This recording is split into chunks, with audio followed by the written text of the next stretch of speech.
It's an honor to be here. This is a historic week for diplomacy, and I want to just talk for a moment about maybe another kind of diplomacy, and that is people-to-people diplomacy.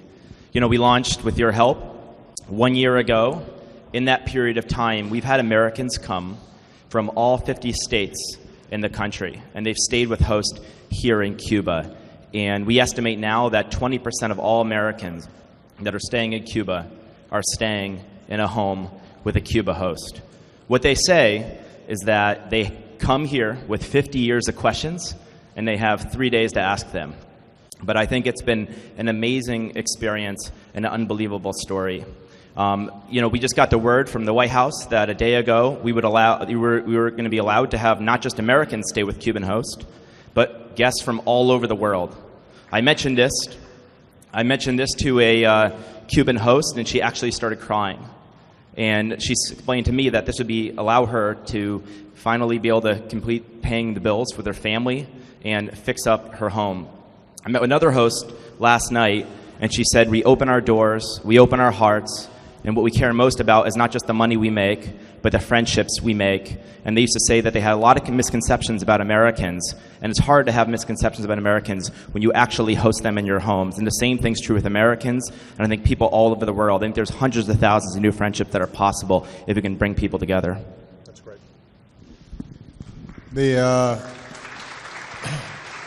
I just want to brag on Brian just for 1 second. First of all, for those Cubans who are not familiar with Brian, you can see how young he is. The company that he started, AirBnB, basically started as an idea with his co-founder, who's also here. And how long ago did you guys start, Brian?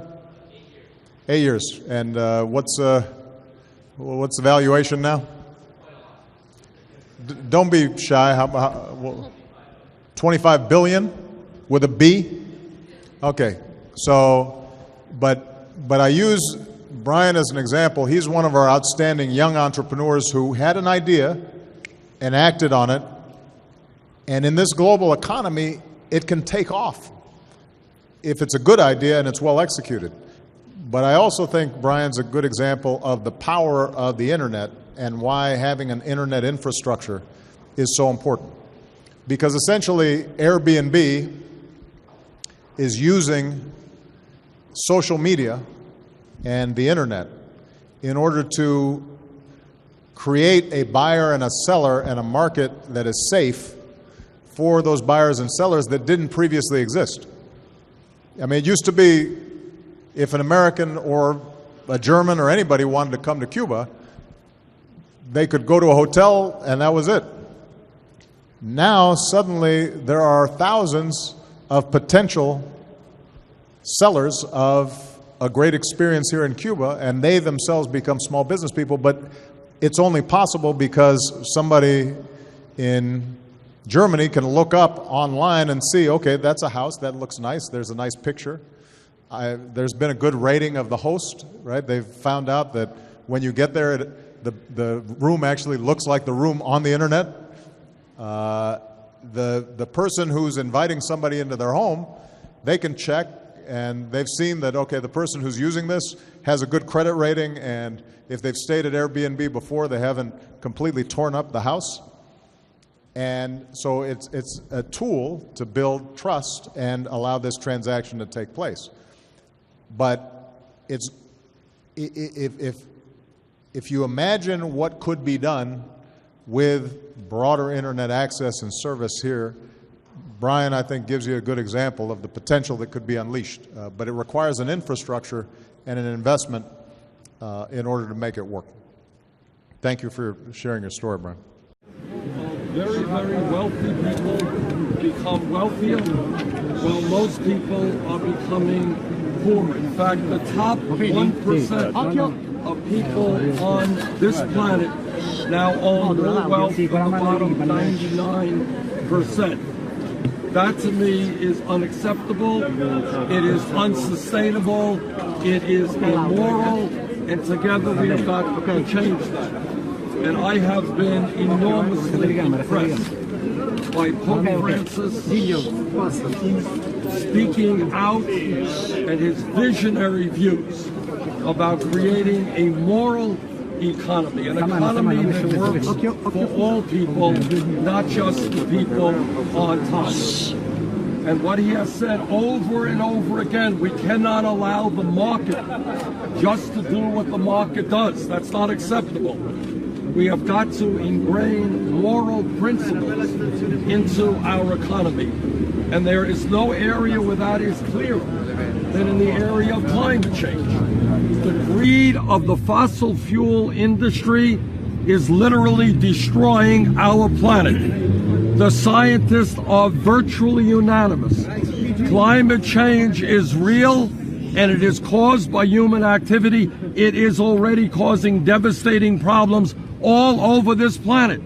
And whether the fossil fuel industry likes it or not, we have got to transform our energy system away from fossil fuel to energy efficiency and sustainable energy. And what Pope Francis has told us over and over again is we have the wealth to do that. We have the technology to do that.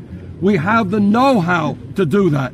But we have got to confront is the greed of people who are so much more concerned about their own billions than the future of the children and the future of our planet.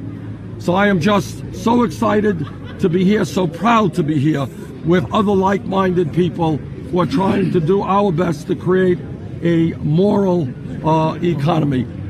Jeff Sachs, where's Jeff? Right there, right here. Right here, right here. Jeff, come next to me. I want Jeff Sachs. We can move back a little and keep them a little bit. Jeff, why don't you say a few words?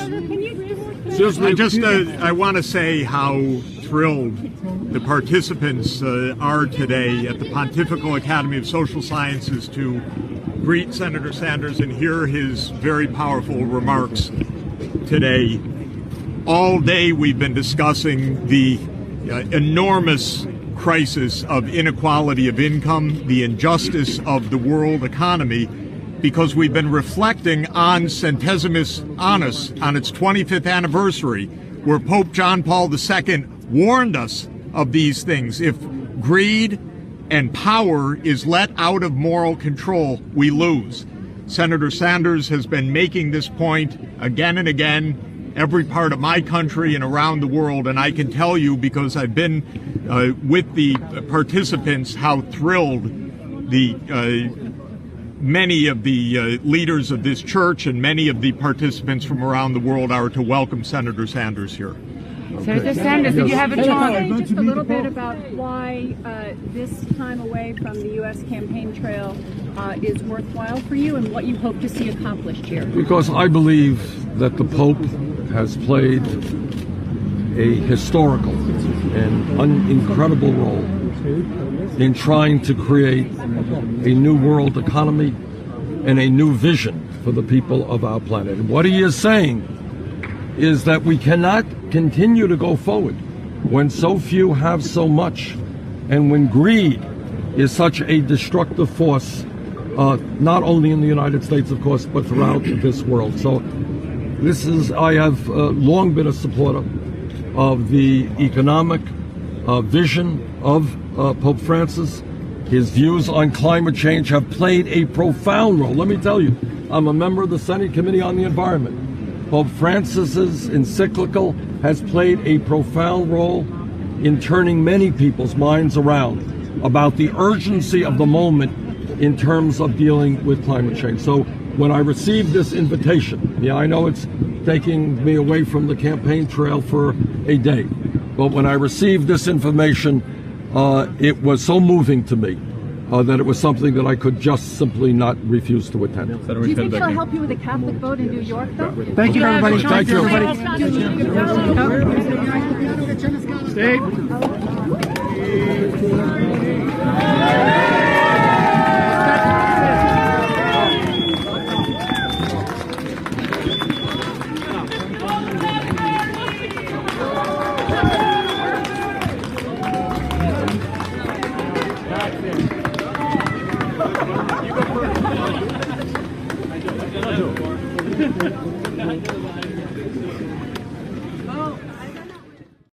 Here in Havana, we see that same talent in cuentapropistas, cooperatives, and old cars that still run. El cubano inventa del aire.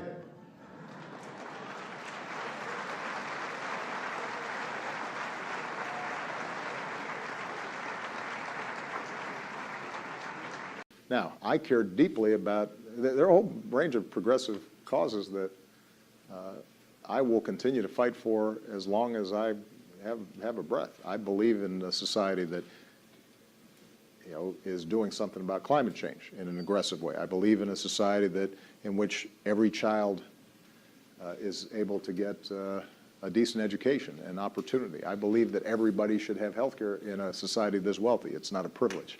It's a right. I believe that you know, our criminal justice system is flawed in a whole range of ways. You know, a couple of weeks ago, or maybe it was last week, I had lunch with a sampling of the people that I've pardoned for nonviolent drug offenses, and I've got a woman sitting next to me who, at a very young age, in her early 20s, was sentenced to life in prison for a nonviolent drug offense. It's crazy. It makes no sense. It was unjust and counterproductive, and leaves huge scars not just in that woman's family and her children, but in our society as a whole. So there are a whole bunch of things I've done as president, and I intend to continue to do and to advocate for.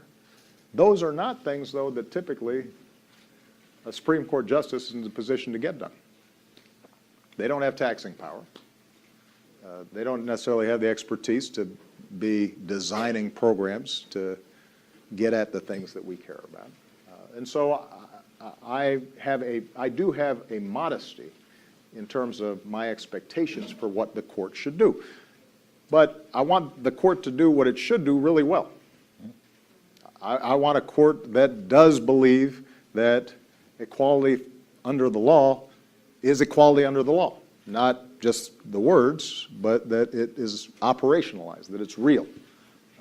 I want a court that is treating a poor, indigent criminal defendant the same as a wealthy criminal defendant.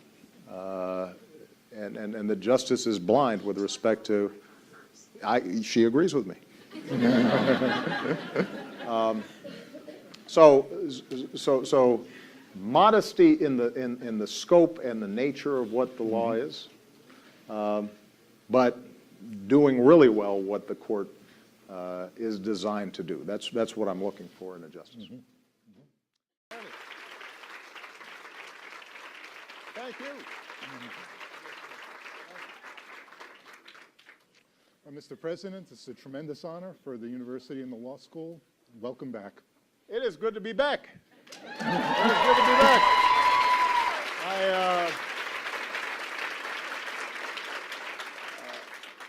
As some of you may know, I actually spent 10 years teaching classes and seminars here, and it was really fun. And I missed it, and I thought, well, why don't I come back and say hi to everybody? And so there are a couple people I want to acknowledge because they helped to facilitate this. First of all, I want to thank Dean Miles for closing down the school, I guess, for a day. Thank you. Special acknowledgments for Jeff Stone and Doug Baird, who were great friends when I was teaching here and were partly responsible for having me actually take on some responsibility straight out of law school to mold the minds of students who were just barely younger than me. I know that because some of them I saw, and they all have gray hair now, which is a little troubling. We've got a terrific congressional delegation who's here, and I just want to acknowledge them. First of all, your outstanding senior senator from the great state of Illinois, Dick Durbin, is here.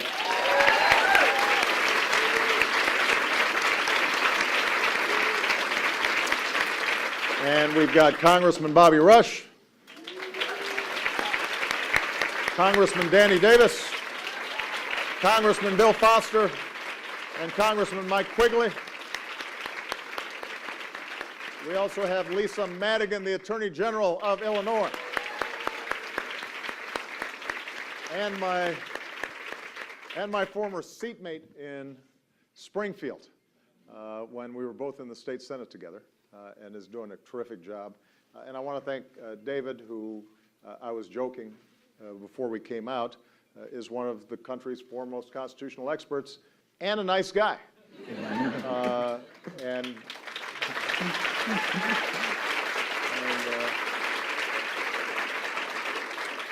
you guys are lucky to have him. In fact, when I was teaching here, I think that I stole his con law class for a while, and he graciously gave it up because despite the privilege of grading 60 or 70 blue books, he apparently thought it was important for me to have that privilege as well. So, last thing I'll say by way of introduction. I had a chance to talk to some young people over in the overflow room, mostly students, and I just said to them that having now been in politics for quite some time, seeing what lawyers are capable of doing every single day, working on a whole range of issues that are of huge importance to our democracy and to our society. I hope that all the students here are excited about the incredible changes and good that you are going to be able to do when you get out of here. I know that sometimes the news feeds cynicism, and democracy at this moment seems particularly frustrating. But each and every day I see lawyers not that much older than you who are helping young people get an education, are making sure that consumers are protected, are helping to keep America safe, are ensuring that our healthcare system works for everybody, are helping to preserve the planet and fight against climate change. It is remarkable what you can do with your talents, and it doesn't always get a lot of publicity, but you can make a really meaningful difference. So one of the reasons I wanted to come back is to recruit you, to stay engaged, get involved, make a difference. It doesn't mean you have to run for office. It doesn't mean you even have to work for government. There are a lot of ways of serving, but I do hope that one of the things that you will take away from our discussion today and your extraordinary education here at the University of Chicago is the incredible high that you can get from serving this country. So with that, what do you want to talk about, David? Well, let me start back when you were here as a teacher. Now you taught constitutional law, so you were thinking about the Supreme Court and thinking about the justices and what would make someone what made someone a great justice or a successful justice. But you're in a different spot now. Mm-hmm. Has your thinking changed? Surprisingly, not as much as you would have expected. Obviously, we're having a substantial argument in Washington right now about not just a particular judge, but also about the process of appointing judges to the federal courts and appointing nominees to the Supreme Court. And to get this out of the way, Merrick Garland is an extraordinary jurist who is indisputably qualified to serve on the highest court of the land. And nobody really argues otherwise. I mean, I just want to be clear here. If the question is qualifications and excellence, it is uniformly viewed by not just Democrats, but also Republicans, those who've served him, lawyers, judges, legal scholars, members of the current Supreme Court, that he is as good of a judge as we have in this country right now. That he's fair, he's smart, he's objective, he's a consensus builder. He shows judicial restraint, He's appreciative of the unique role of the court, but also respectful of the role of the other branches of government. So no one has plausibly made an argument that this is not the kind of person we'd want on the Supreme Court. The question then becomes, why is it so hard for the guy just to get a hearing and a vote? And this speaks to what's happened generally when it comes to the process of appointing federal judges. It used to be that people read the Constitution, and Article 2 powers fairly straightforwardly. It says the president shall make these nominations with the advice and consent of the Senate, and unless there was some sort of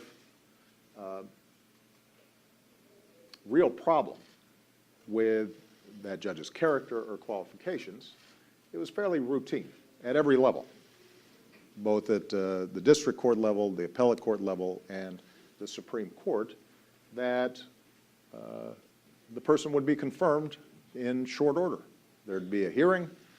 People would ask the potential judge a question or two or 5 or 10. There'd be questionnaires, and once they had satisfactorily performed that process, then the Senate would vote.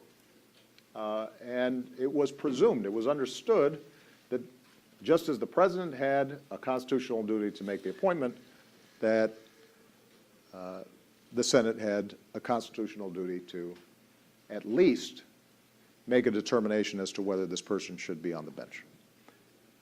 What has been unique in this process has been the growing attitude inside of the Senate that every nomination, no matter how well qualified a judge is a subject of contention. In some cases, it's simply because one party or the other wants to gum up the works, and so they will drag out confirmations longer and longer.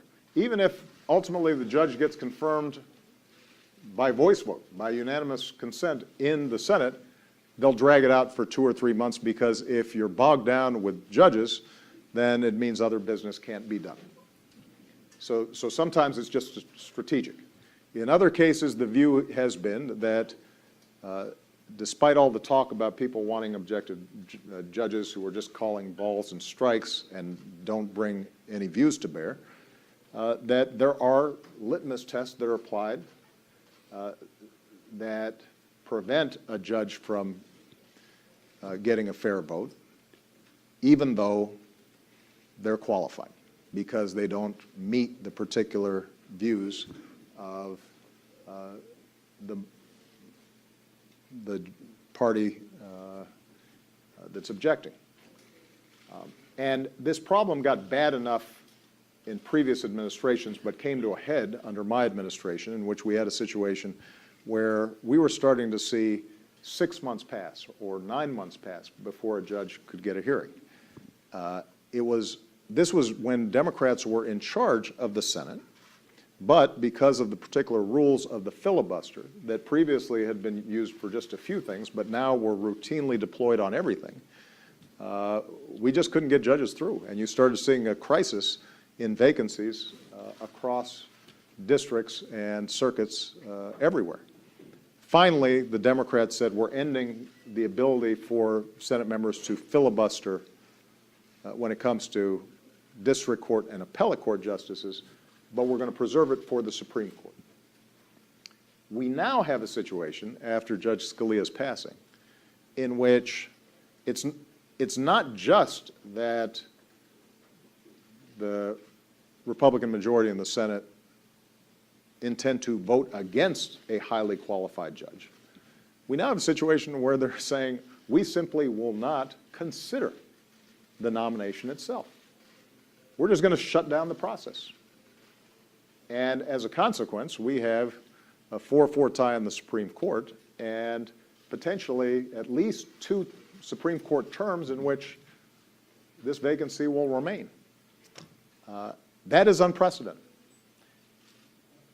not only are they not willing to hold a vote at this point, they have refused to hold hearings on Judge Garland. And in some cases, Mitch McConnell and others have said, we will not even show the courtesy of meeting with the judge to find out what he thinks. And I think what's important for all of you to understand, because you're going to be not just lawyers appearing in court, potentially, but custodians of our legal system and our democracy, is if you start getting into a situation in which the process of appointing judges is so broken, so partisan, that a eminently qualified jurist cannot even get a hearing, then we are going to see the kinds of sharp partisan polarization that have come to characterize our electoral politics seeping entirely into the judicial system, and the courts will be just an extension of our legislatures and our elections and our politics. And that erodes the institutional integrity of the judicial branch. At that point, people lose confidence in the ability of the courts to fairly adjudicate cases and controversies. And our democracy can't afford that. Our system is designed to make sure that this branch works. And it requires a broad consensus, even if we don't agree on any particular ruling, that the court's rulings itself are legitimate and consistent with our democratic design. And that's why this is so important. It's not just a matter of who's occupying that 9th seat in the Supreme Court. It has to do with how we as a democracy operate and the particular authority that a court has to bring in order for our democracy to work. That was a really long answer. Others will not be as long. Well, let me ask you about that, Mr. President. I mean, how did we get to this point? You hear sometimes that the problem is the Supreme Court has injected itself into political issues, and so, of course, it gets enmeshed in politics. But the Supreme Court has been controversial almost from the beginning, from the Jeffersonians' attack on the Marshall Court, all the way through the impeach Earl Warren billboards in parts of the country in the 50s and 60s. And we haven't had this before. Right. So what is there? Do you have an explanation for what it is that brought us to this position? I think there are a variety of explanations. First of all, it's important to underscore what you just said. And all of you law students, even if you're not critical legal theorists or what have you, I think just from reading cases, you will acknowledge that there's politics in legal rulings. When we make decisions about right, wrong, what are the rules governing our society, et cetera, that's an extension of our broader political and democratic conversation. Nobody's denying that. And you're right, there have been controversies in the past about how we should decide the balance between liberty and security, about how do we treat minority groups to ensure that they are protected from majority rule. How do we make sure that the political process itself has integrity and that our votes count? Those are all issues where passions are real and people have opinions, and there's nothing wrong with that. But I think what changed was when the Congress itself and the Senate in particular began to change.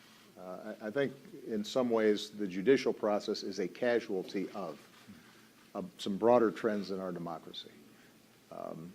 First of all, our politics have become much more polarized. There's been something called the great sorting, right? Because of gerrymandering, because of how our media works, where folks either watch Fox News or they read the New York Times, but rarely do both.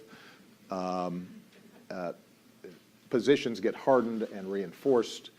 Partisans are carry more weight within each party. The notion of a liberal Republican or a conservative Democrat, those things broke down. And so politics itself got more polarized.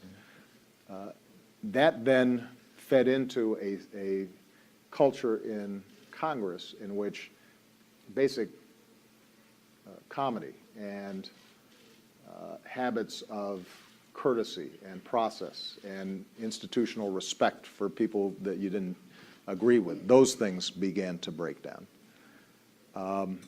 The filibuster, as I said, started becoming just standard practice. There's nothing in the Constitution that says every item that comes before the Senate is supposed to get a supermajority. It used to be that the filibuster, it doesn't have a very distinguished history, was used principally for blocking civil rights and anti-lynching and voting rights legislation. That was bad enough. It then suddenly became the norm for everything as minority parties started to decide that they wanted to block what the majority of senators were in favor of. And so all of this, I think, contributed to a breakdown of the process. Now, in fairness, Democrats are not blameless on this. If you talk to Republicans, they'll also often point to the Bork nomination as where this all started. And there have been times where Democrats used the filibuster to block what Republican presidents or conservative legal theorists viewed as eminently qualified jurists. I will say that there has not been a circumstance in which a Republican president's appointee did not get a hearing, did not get a vote, and as a general proposition, they have been confirmed even where there have been strong objections. So what you have here is, I think, a circumstance in which those in the Senate have decided that placating our base is more important than upholding their constitutional and institutional roles in our democracy in a way that is dangerous. And there are other examples of it, but this judicial nomination process, I think, has become an extreme example of that. Mm-hmm. Mm-hmm. Let me take you back a step to you're thinking about when you're making an appointment. Right. And again, let me try to put it in a historical context a little bit. You have presidents who really set out to reshape the court. Mm-hmm. And Franklin Roosevelt may be the clearest example. He was determined to find justices who would uphold New Deal legislation. Richard Nixon wanted justices who would limit the rights of people accused of crimes. And that's sort of one model. Then you have presidents who did not have any particular agenda. And I think President Eisenhower is an example. He appointed 3 of the great justices of the 20th century, Chief Justice Warren, Justice Harlan, Justice Brennan. But his appointees came from different backgrounds, no identifiable tendency in the way they thought about the Constitution. Right. So do you see yourself as one of those models or something different from both? There's no doubt that in making my appointments, the values of the justice matter to me. And what I mean by that is not how they rule on a particular issue. In fact, we're very careful when I interview candidates not to ask them about a particular case or controversy that might make it seem as if I want a particular outcome. But what I've been consistently looking for, and this is what I saw in Justice Sotomayor, what I saw in Justice Kagan, is people who, number one, have intellectual integrity. And what that means is that they look at the facts and the law, and even if it's uncomfortable to them, they don't like the outcome, they follow the law. And they recognize that that's their job. Number two, that they bring a humanity to the job. And what I mean by that is that, particularly on the Supreme Court, 9 out of 10 cases, well, certainly in the federal courts, 9 out of 10 cases, you can probably arrive at an outcome just by applying basic tenets of constitutional interpretation. There's not going to be a lot of controversy. The cases that really matter are the ones where there's ambiguity, where there's a lack of clarity, where it requires constitutional principles being applied in a way that is true to precedent, is true to basic legal tenets, but also that understands the unique role of the court in making sure that people who are locked out of the political process, for example, are not permanently locked out, that they have some recourse, that we have justices who understand how the world works so that they are not entirely blind to the history of racial discrimination or gender discrimination or how money operates in our world, not because that necessarily leads them to rule on a particular issue, but because it means that when they're looking at a tough case in which statute or the Constitution does not provide an immediate ready answer, that they can apply judgment grounded in how we actually live and the ideals and principles that have made this such an extraordinary country. I want them to have lived a little and be able to see the wide spectrum of people that they're going to be wielding this enormous power over. And so a lot of times when I talk to the candidates for the judiciary, I spend time asking about their families and them growing up and what were formative experiences in their minds. And in some ways that reveals more than anything. And part of the reason that I think that Merrick Garland would be such an extraordinary judge is not just because he's already been an extraordinary judge, but I think about his life story. And I mentioned this in the introduction. When he's a high school kid, as class valedictorian, and he's got a student speaking ahead of him who lambasts the Vietnam War, and parents are trying to unplug the guy's mic, and Merrick comes in and not because he necessarily agrees with the student, but impromptu provides a vigorous defense of free speech. As a 17 or 18-year-old kid, that tells me something about him. It gives me confidence that this is somebody who's thought about what our core values and ethics are as a society.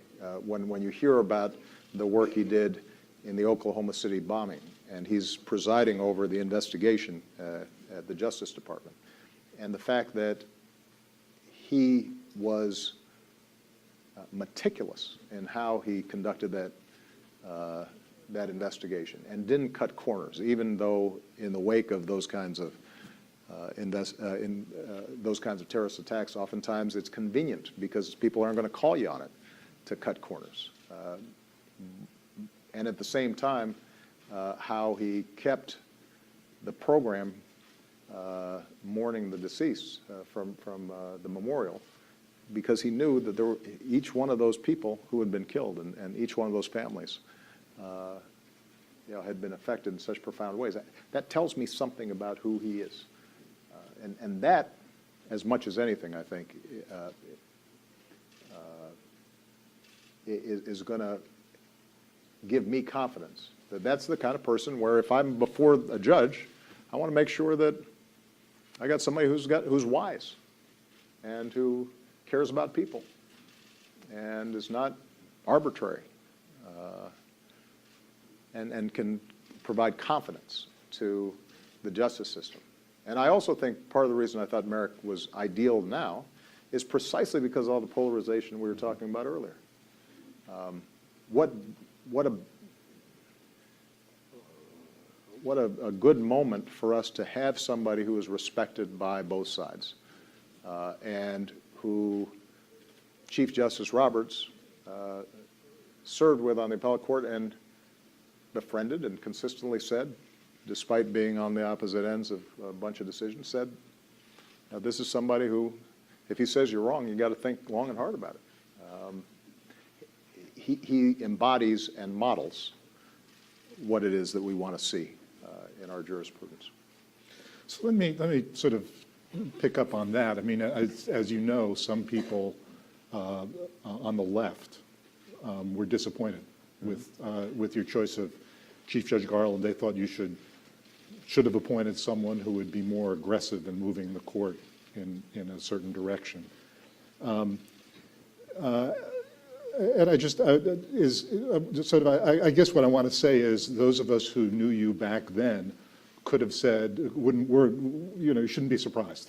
Because if I remember correctly, correct me if I don't, when you were teaching constitutional law, there are people in that line of work who hold up the Warren Court as the model and say the court's job is to be really on the front lines of attacking society's problems. Right. And you were, if I remember correctly, you were skeptical of that when you were a law professor. So am I right in remembering that, and then the skepticism carried over? No, I think you're right about this. It's an adage in con law, and you're familiar with this. Probably the students are too. That the courts are a terrific shield, but they're not always a very effective sword. And what I mean by that is that there have been moments in history, Brown versus Board of Education being the best example, and on the other end of the spectrum, a decision like Dred Scott, which was antithetical to what we'd want to see a court do. There are certain moments where, like in Brown, the democracy has broken down in a fundamental way. The majority has shut down access for the petitions for redress from a minority group. There are times where an individual who is engaging, let's say, in highly unpopular speech is not going to be able to, through the political process, to uphold the values that we collectively have decided are pretty important to uphold. And so in those circumstances, I have a very progressive view of how the courts should operate. But as I think Judge Garland said, being a federal judge doesn't mean that you have this broad writ to simply remake society. Ideally, you've got a political process that does that we argue about issues, and we elect representatives, and we get votes, and we pass bills, and we get a new administration, and they overturn stuff that we passed, and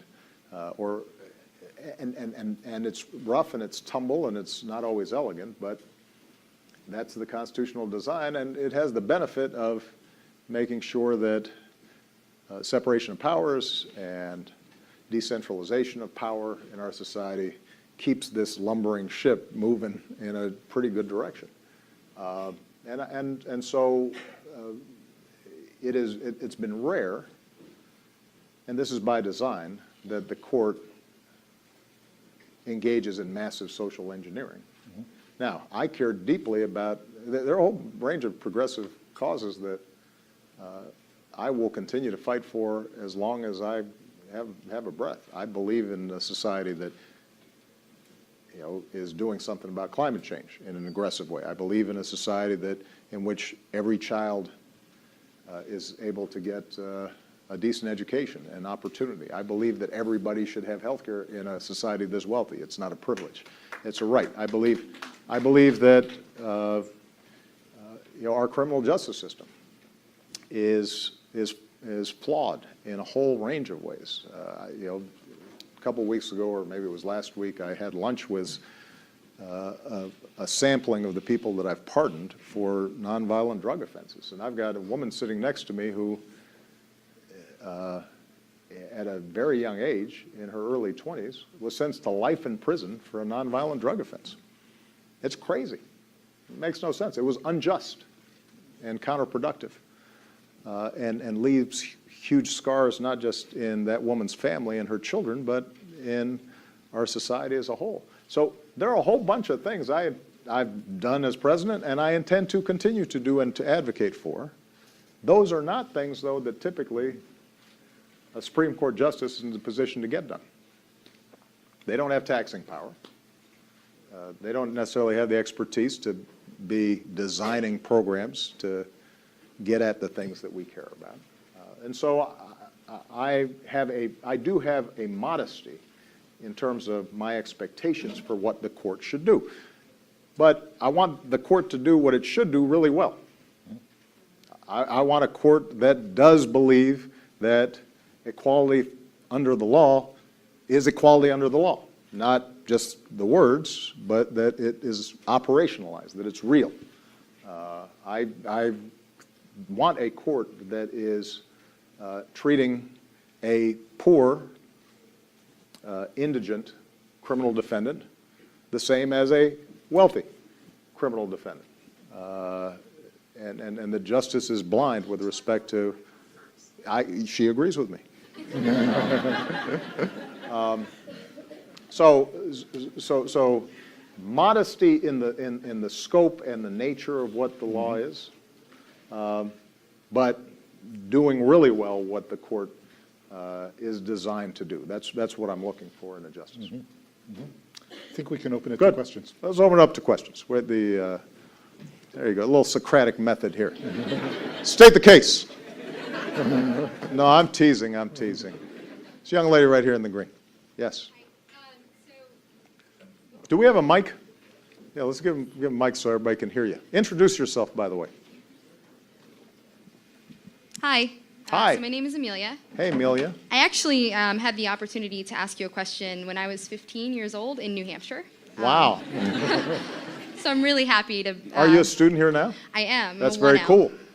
Yeah. Did I answer your question the last time? You did, very well. Thank goodness.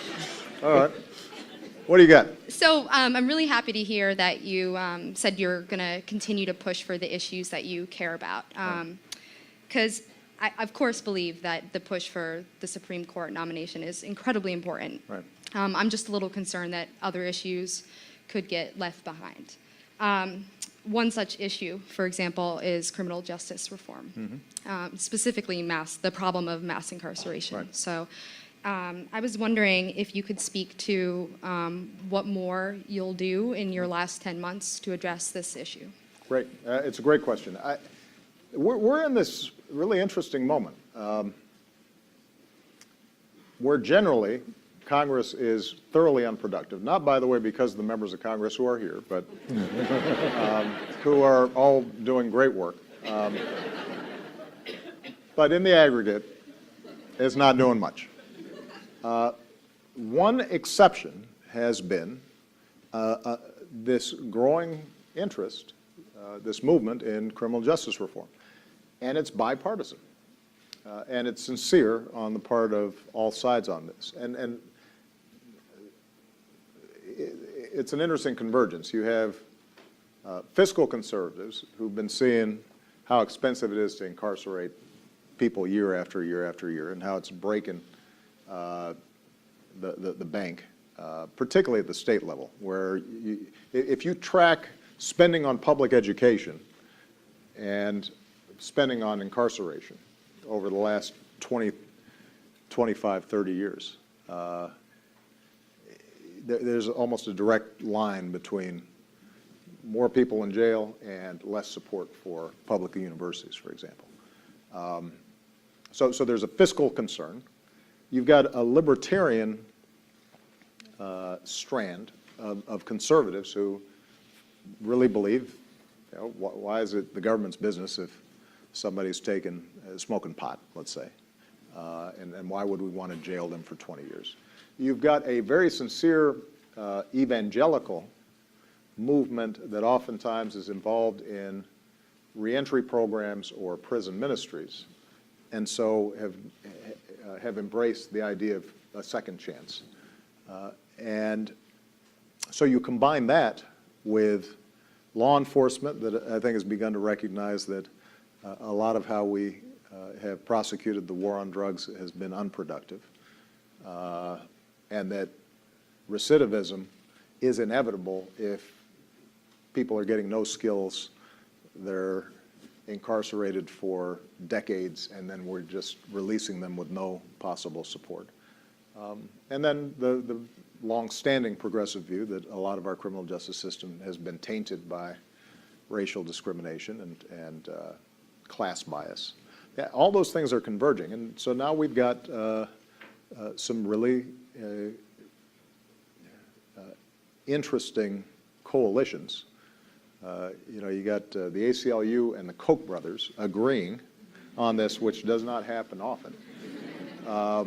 Dick Durbin has been one of the key leaders in the Senate in shaping a criminal justice reform bill that has a real chance of passage. And I think it's really important to understand the nominations process with Judge Garland is not holding back our ability to move forward. I mean, it'd be one thing if Mitch McConnell was saying, man, it's going to take so long to schedule all the hearings and the votes, and we won't have time because we're just so busy that we can't then do criminal justice instead. But since there's been a spike in the number of days off in this Congress, and typically a judicial confirmation takes less than 3 months from the time that person's nominated. Judge Alito, for example, took 82 days.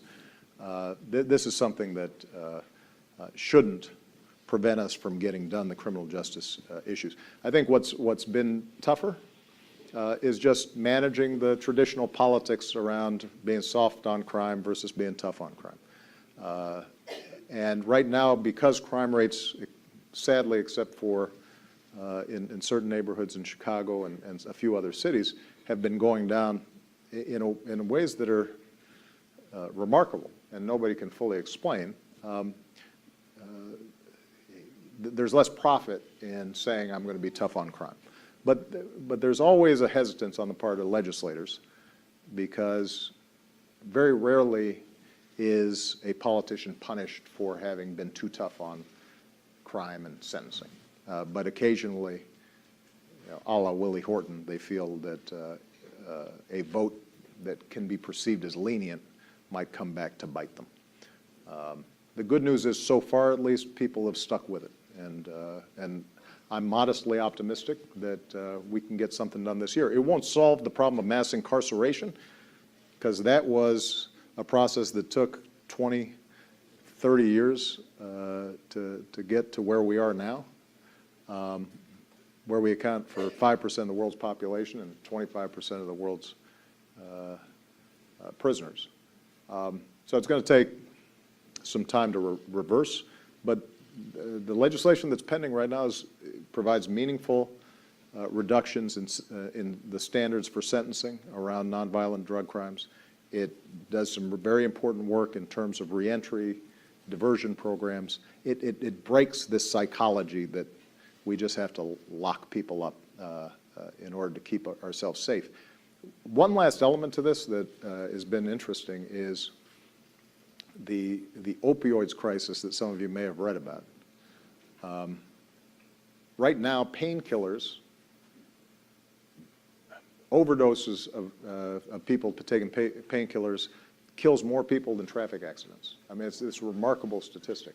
There's been this huge spike in painkiller addiction, and which is then leading to heroin addiction, because oftentimes heroin is cheaper than painkillers.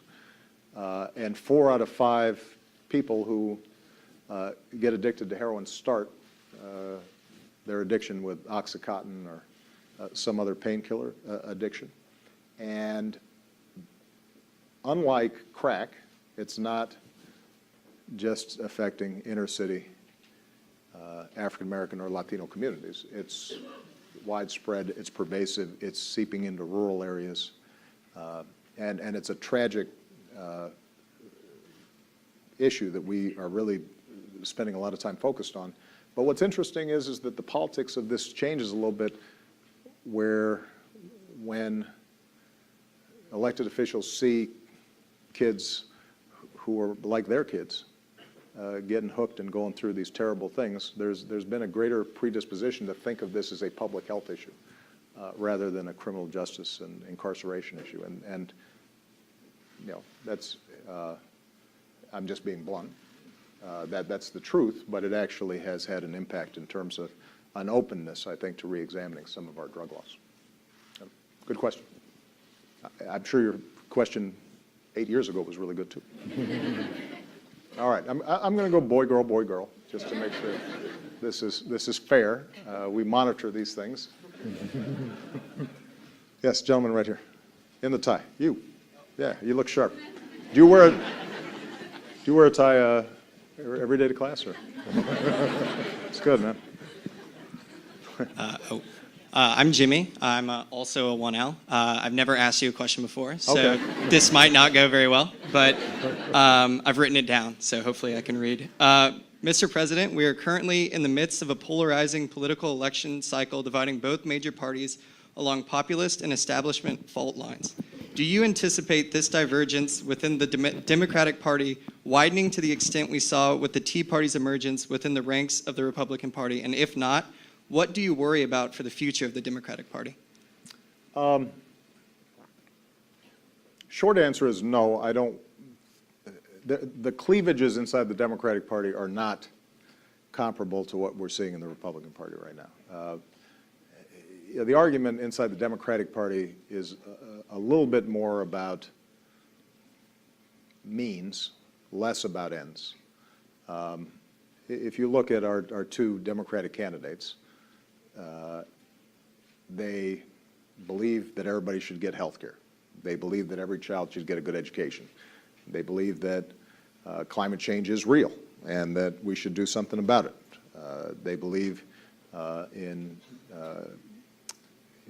equality for the LGBT community, right? I mean, if you go through the list, there's not a huge divergence there. I think that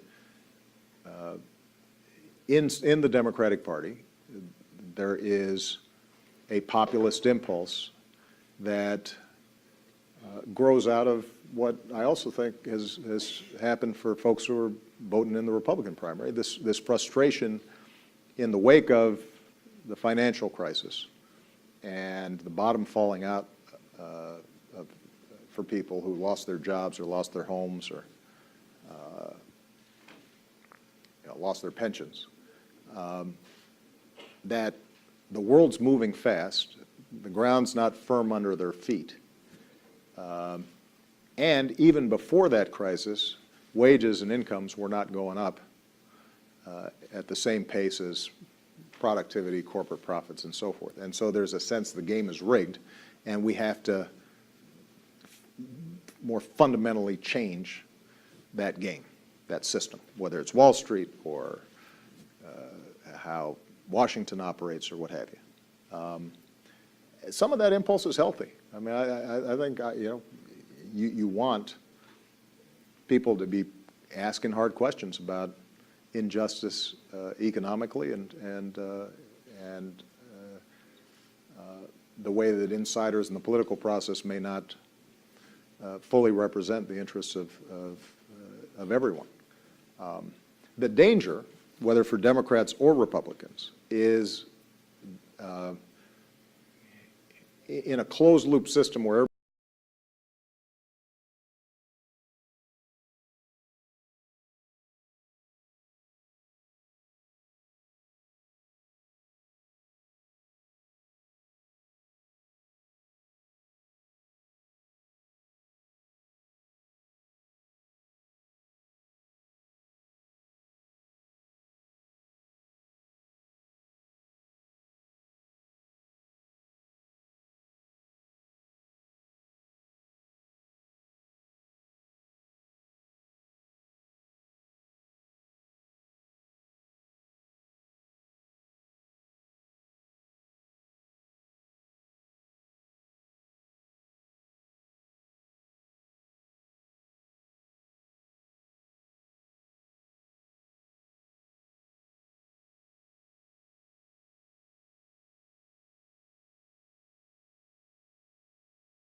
What's not acceptable, I believe, is the increasing use of the filibuster for somebody who's clearly within the mainstream. Or to essentially say that we are going to nullify the ability of a president who is from another party from making an appointment. And we're going to wait to see if maybe we can get a guy from our party to make the appointment. That is where you have a process foul that corrodes the ability of the court to function effectively. Now, if you play out how how much of a problem this could end up being, if in fact Mitch McConnell sticks to not giving a hearing and not giving a vote, and let's say from their perspective everything works out great and their nominee, whoever that might be, wins and takes over the White House. And they then make an appointment. The notion the Democrats would then say, oh, well, we'll just go along with that. I mean, that is inconceivable, right? So now the Democrats say, well, you know, what's good for the goose is good for the gander. We're blocking, we'll wait 4 more years to see how the next president comes in. Right? At which point, what's most likely then is Mitch McConnell will then eliminate the filibuster possibility for Supreme Court justices, as was eliminated for the other judicial appointments. And now it's just a majoritarian exercise inside the Senate of who controls the presidency and who controls the Senate. And if different parties control the White House and the Senate during that period of time, you're not going to get any appointments done, which is a disaster for the courts generally, for 2 reasons. One is there's a lot of work that needs to get done, and you need judges. And right now there are emergency situations in districts across the country. But the second thing that happens is people will, at that point, just become more and more cynical about decisions that are coming down from the court. They're already cynical because so many opinions just end up being straight 5-4, and it starts feeling like this is just a partisan alignment. But it gets much worse under these circumstances. People then just view the courts as an extension of our political parties, polarized political parties, and if confidence in the courts consistently breaks down, then you start seeing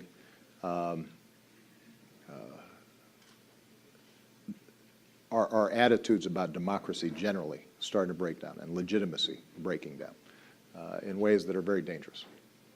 So, okay, it's a gentleman's turn, right here in the front.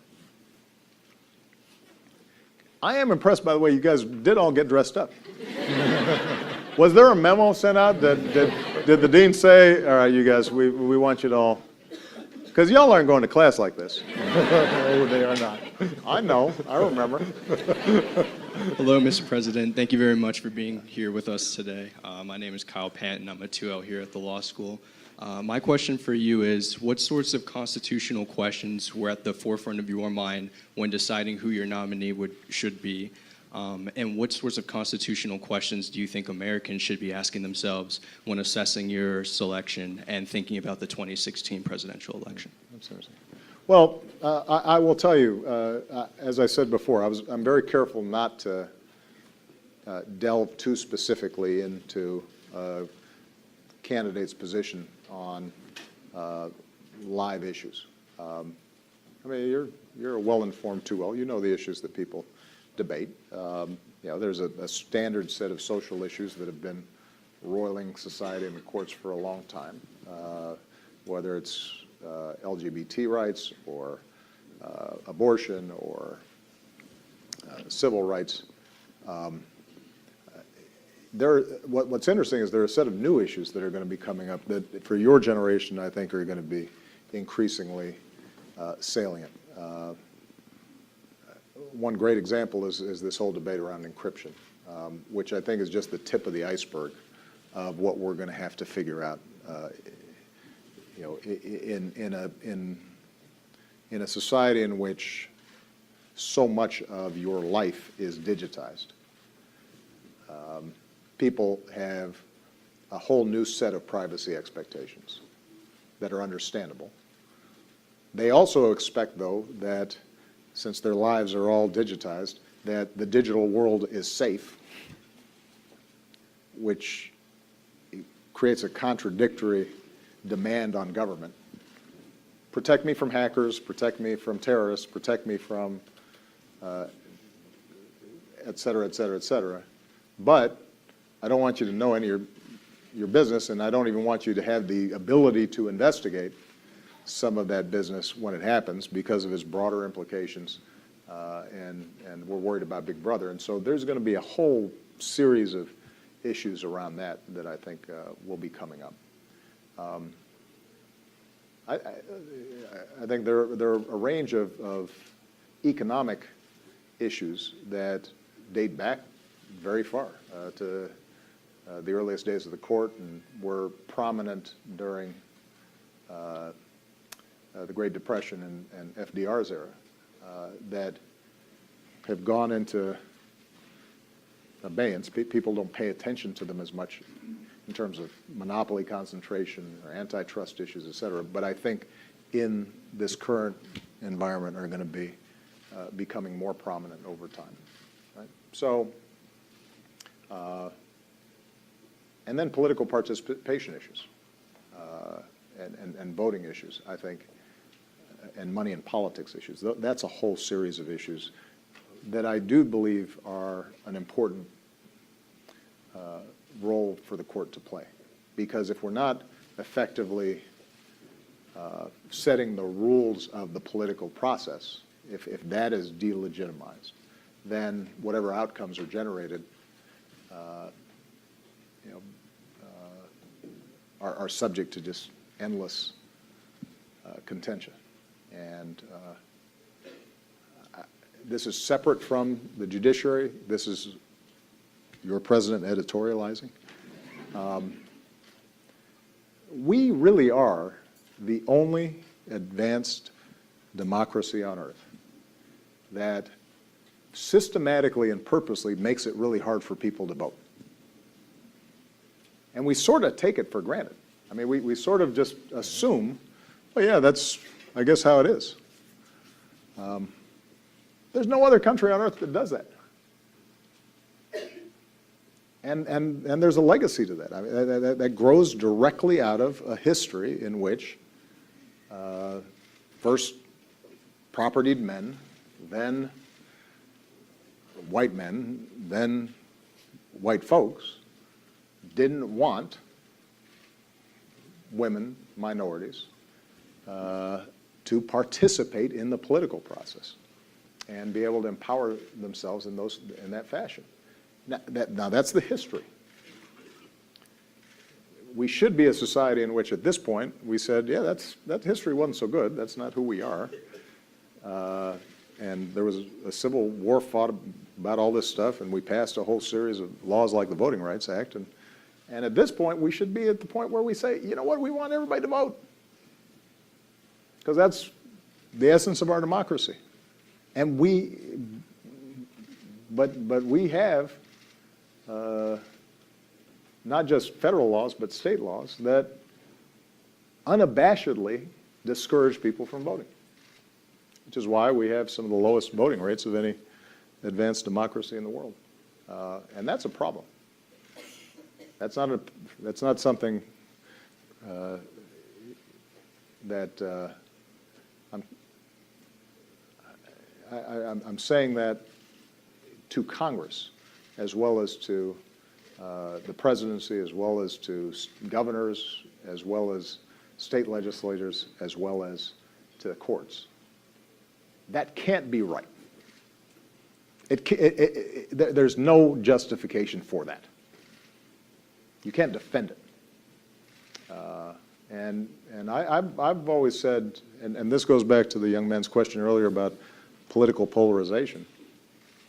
You know, maybe the single biggest change that we could make in our political process that would reduce some of the polarization, make people feel more invested, restore integrity to the system would be just make sure everybody's voting.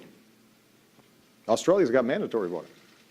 Yeah, you start getting 70, 80% voting rates, that's transformative. All right. How much time do we have, by the way? How many? We'll take 2.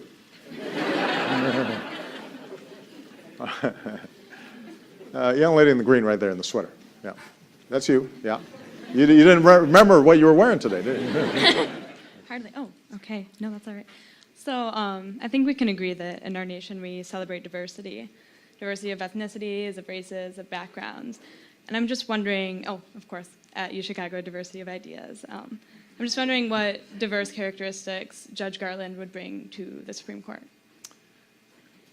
Well, he's from Skokie, I think, which is very important. It's a great place. It's a great town. You know, the way I've thought about diversity is not to think about any single seat as, oh, I've got to fill this slot with this demographic, but rather, if I've got a broad set of nominees to make, and this is true across the board, how do I make sure that I'm intentional throughout that process so that the talent of every American is, and every potential candidate gets a fair look. And I have confidence that if I stick to that, if I do that, if I make sure that I'm broadening the search, broadening the pool, looking at a bunch of folks, even if they're not going through the conventional paths, that I'll end up, the process will result in diversity. And that, in fact, is what's happened. I am, you know, not to brag, but I have transformed the federal courts from a diversity standpoint with a record that's been unmatched. We've got more.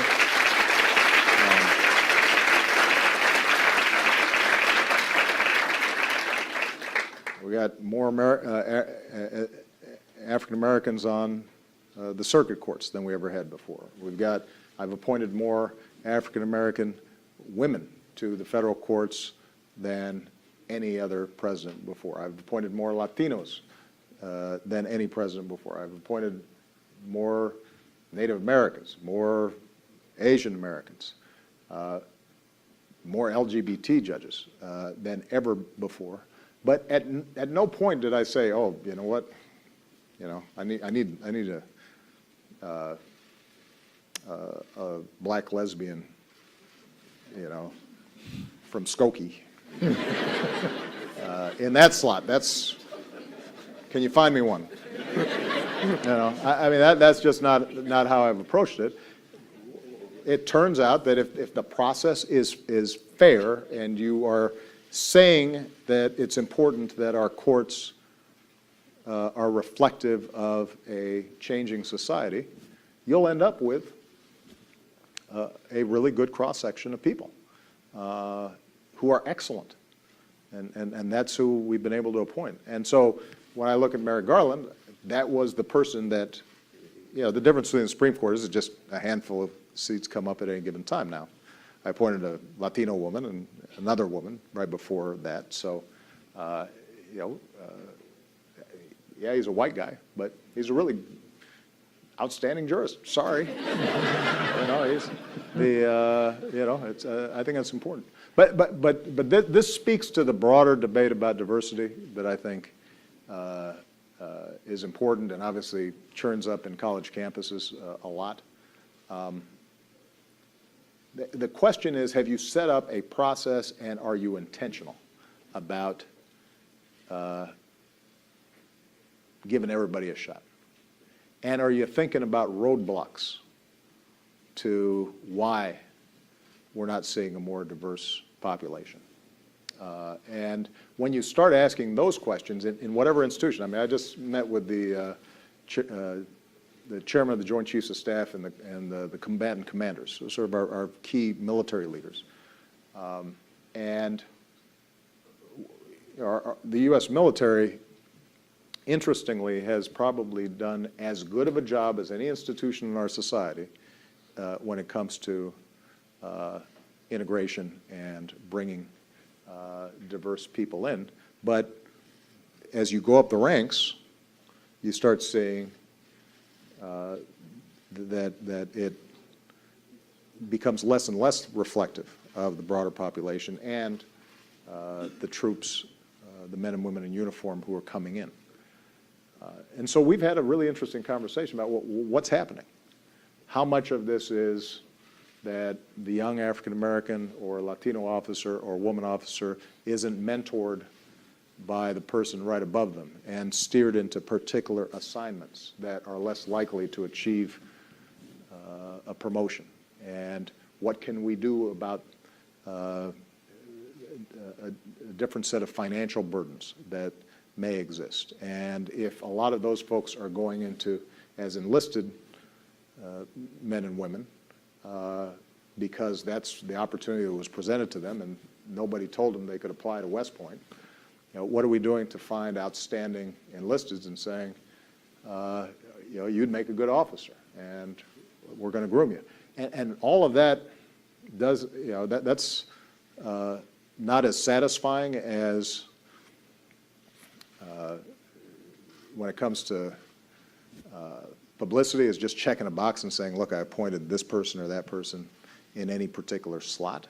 But that's where you start changing systems and you start changing institutions, and you end up with a really broad-based change in access.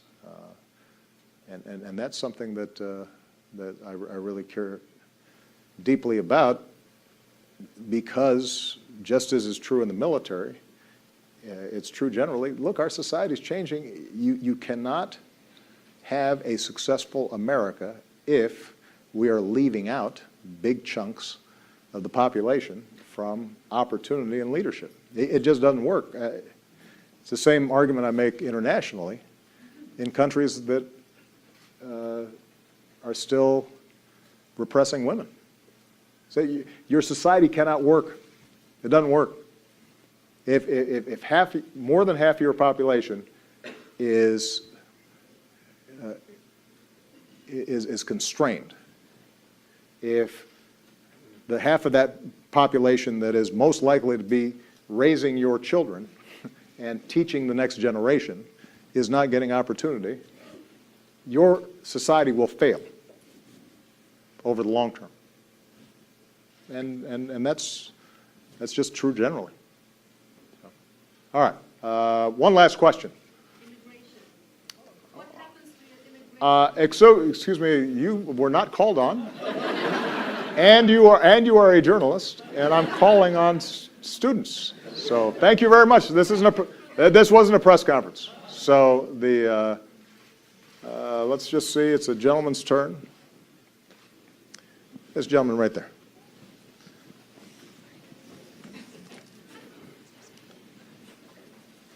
Hi, my name is Saf Kazim. I'm a 3L.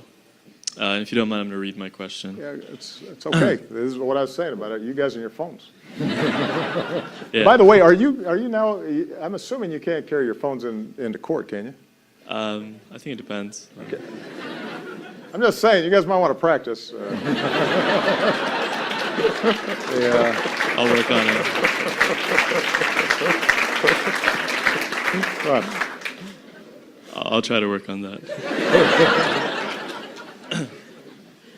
So one issue that Judge Garland would likely never be able to consider if he were confirmed concerns the president's authority to conduct drone strikes away from active battlefields. Mm-hmm. And these are strikes that you have continuously authorized on the basis of vague legal standards that you unilaterally deem to be satisfied in each case without ever appearing before a court.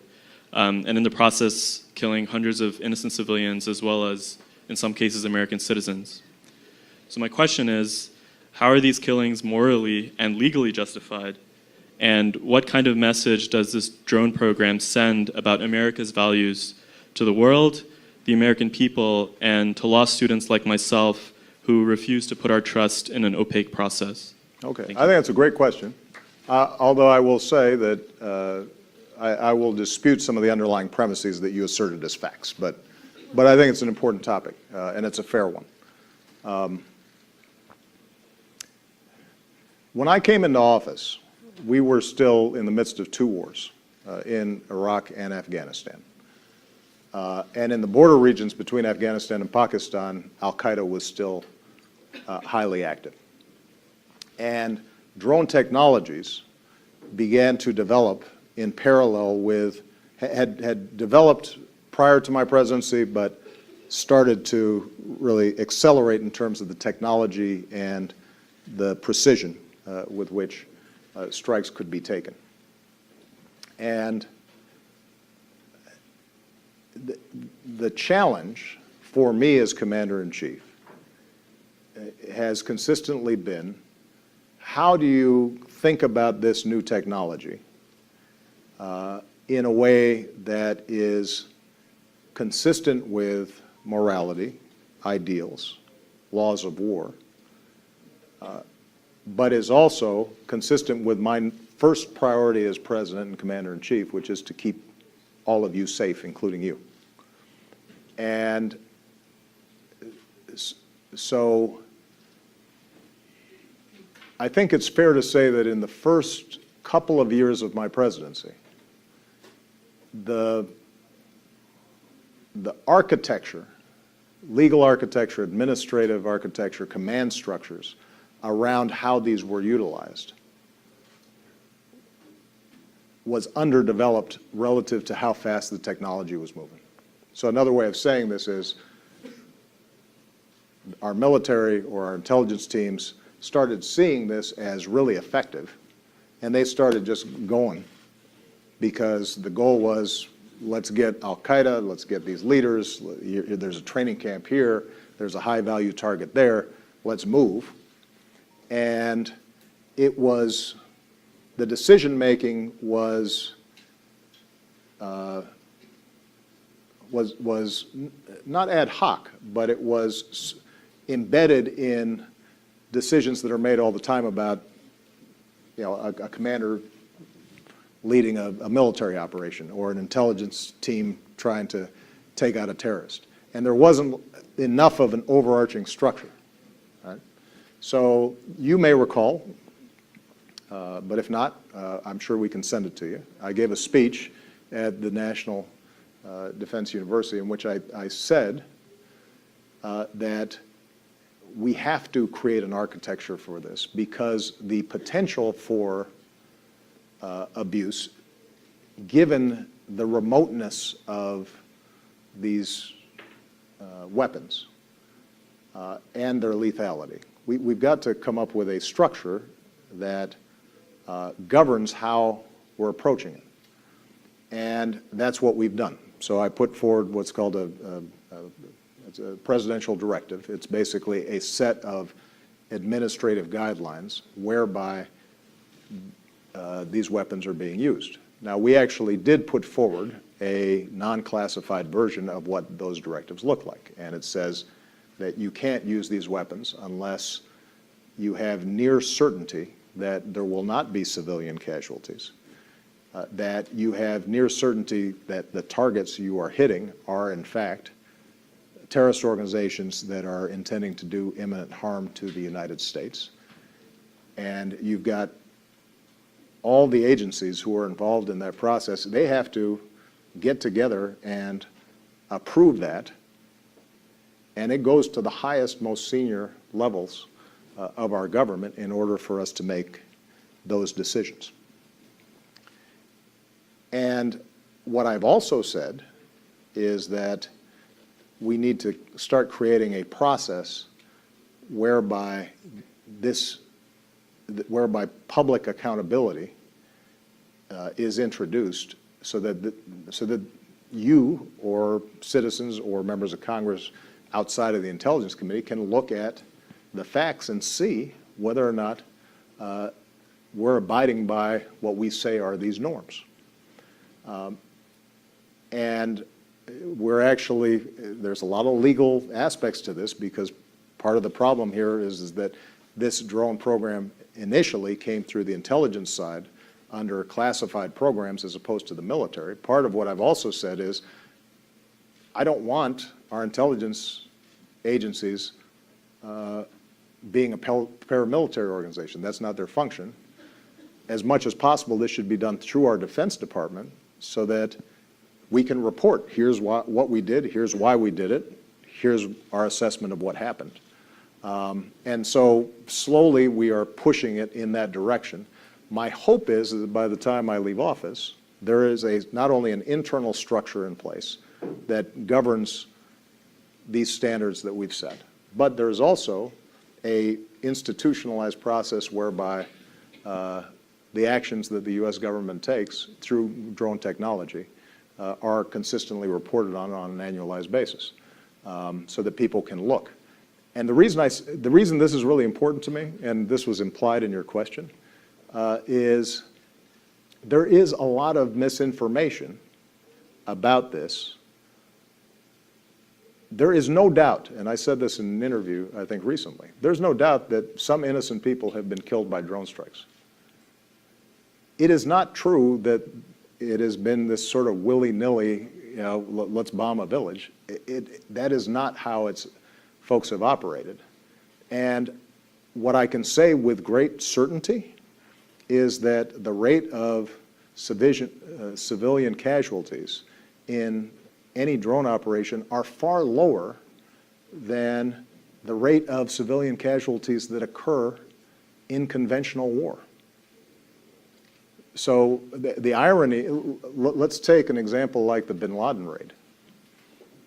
This was as precise, as effective an operation that I don't think anybody would dispute was in the national security interest of the United States. And we put our best people in there who operate as precisely and as effectively as any group of individuals probably ever have in the history of the planet.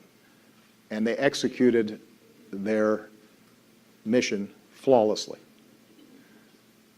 But there were a number of people who were killed in that who you might describe as not the targets of the mission. Members of bin Laden's family, for example. Now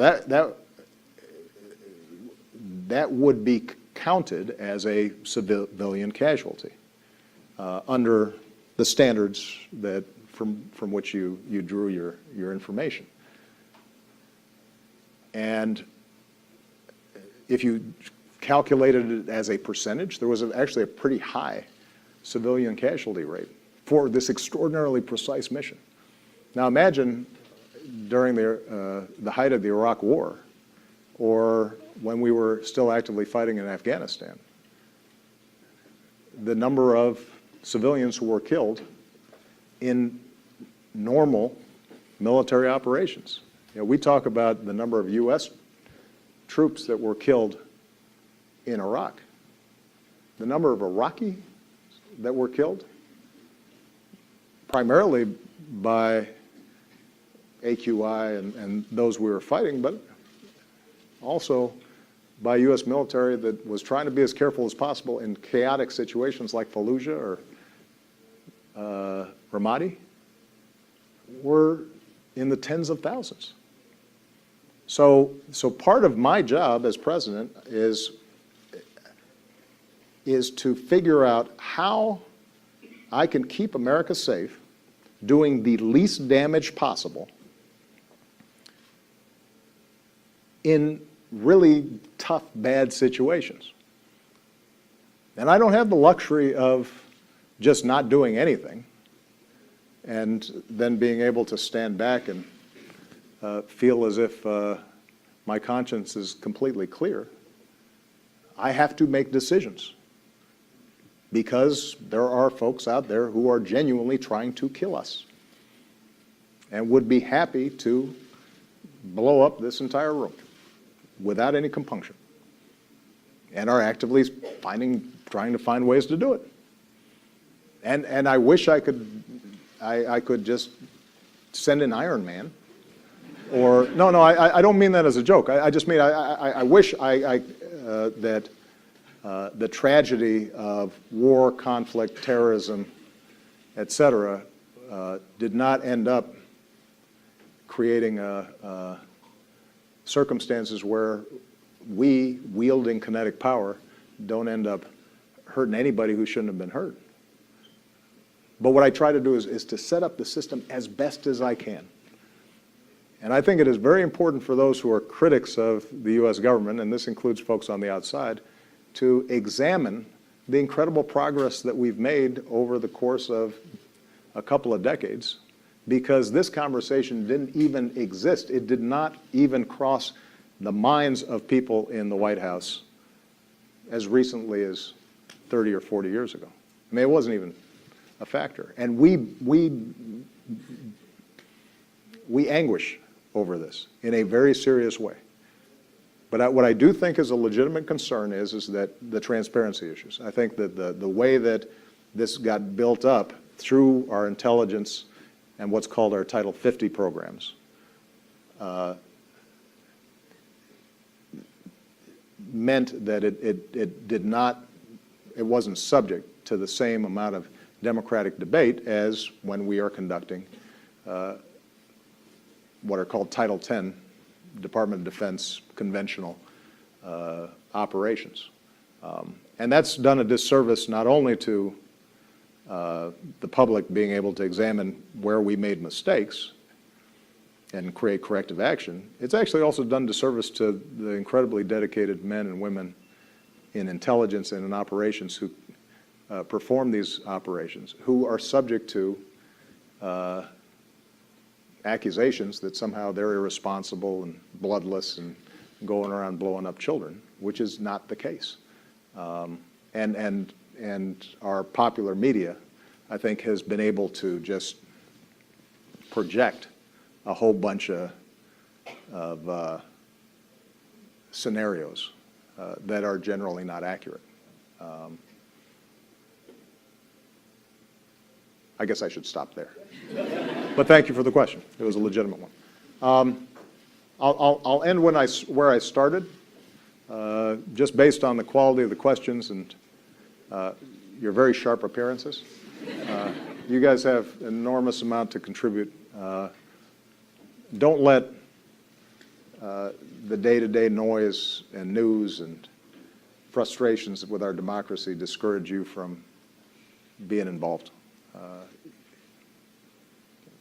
I'm phasing out of this particular part of my life. But I've said this before, and I believed it when I was teaching here. I believe it even more now after having been president. The most important office in a democracy is the office of citizen. I really believe that. Change happens when citizens are informed, are engaged, are paying attention, are asking tough questions. Asking tough questions of themselves, by the way, not just of others. Not too comfortable in whatever dogmas that we all attach ourselves to. And you are learning the kind of critical thinking in this school that will allow you to become really good citizens. Use it. Thanks. Thank you, Mr. President. Thank you, Mr. Chairman. Thank you, Ranking Member Leahy. Thank you, members of the subcommittee.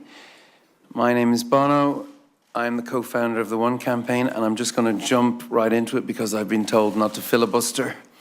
And as you know, the Irish invented the filibuster. So I'm going to read this because that makes it faster. I've just returned from Africa and the Middle East, where I was lucky to join a Codel led by Senator Graham there. I visited Kenya, Jordan, and then with the team, Turkey and Egypt. This visit revealed one fact and two fictions. The fact is that aid can no longer be seen as charity, a nice thing to do when we can afford it.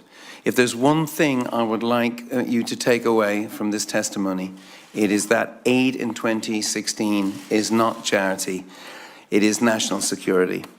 And when it's structured properly with a hard focus on fighting corruption and improving governance to qualify for that aid, it could be the best bulwark we have against the violent extremism that is gaining traction in the Levant and the Sahel.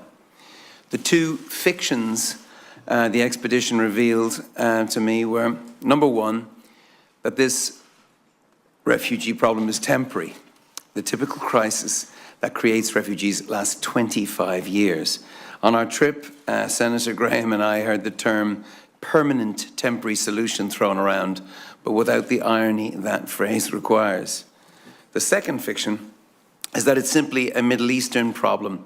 Refugees are flowing from all over the world, especially Africa, actually. Of the top 10 countries that are hosting refugees today, 5 of them are African. In Europe, the problem has moved from practical to existential. In 1989, the wall that divided Europe came down. A remarkable moment to live through. Who could imagine in 2016 another set of walls being built up?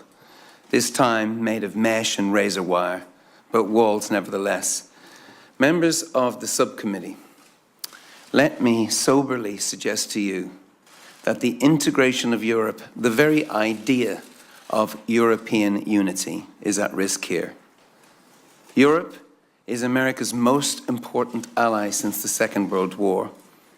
Are we not your most important ally in the fight against violent extremism? This should really matter to you. I know it does. Put simply, as we Europeans have learned, if the Middle East catches fire, the flames jump any border controls. And if Africa fails, Europe cannot succeed. It's not rocket science. It's math. Here are the numbers. By 2050, the African population will have doubled to 2.5 billion, twice that of China. 40% of the world's youth will be African, which personally excites me because I have a sense of who they are and want to be. Of the One Campaign's 7 million members, 3 million of them are African. We have a sense of their potential as an engine of growth that can roar. But we also fear that if the young people of Africa are misled and marginalized, their anger could be channeled not to hope, but to hate. A choice is stark. We fast-track our friendship, or we invite new enemies. I know that you in this room believe deeply that freedom is more powerful than fear, that hope is more contagious than hate. And I know you'll agree with me when I say that sometimes hope needs a bit of help. Well, this is one of those times. You see, to defeat bad ideas, you need better ideas. But the good news is we have them. UNHCR have great ideas on how humanitarian support can be done better and provide jobs and hope. They witness how the mood of a camp changes if there's a classroom built for kids. They see the despair in the faces of skilled workers not allowed access to the labor market. But soberly, I have to say to you, the international community, though it means well, is having a lot of meetings about the crisis. And I believe it's issuing a record number of press releases. But what it's not doing is cutting checks. As of last month, as you kind of are about to hear, the UN's humanitarian response plans for 2016 had only received 9% of the funding they require. 9%.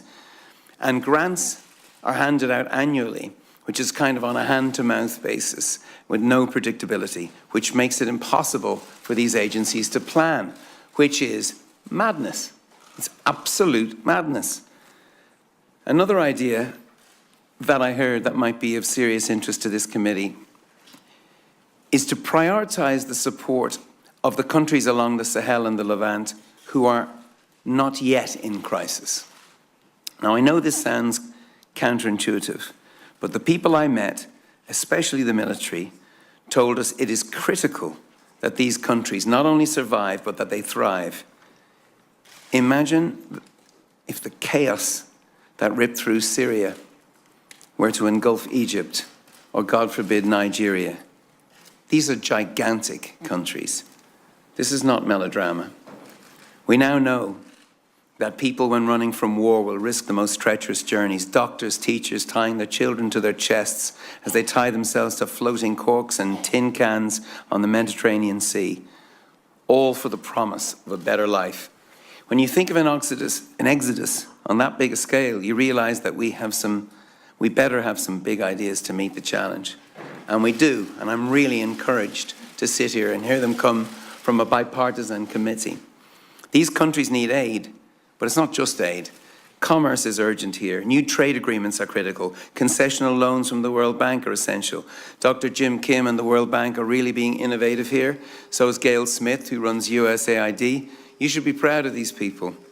Anti-corruption campaigners in our own office around the corner in the One campaign will tell you that the reforms necessary to qualify for the loans can be as important as the loans themselves. The Africa Development Bank has been right out in front on this stuff. President Akin Adesina understands that corruption kills more people than AIDS, TB, and malaria combined.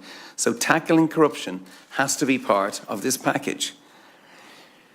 In fact, he was also one of the first leaders to call for a modern Marshall Plan as a partnership for progress.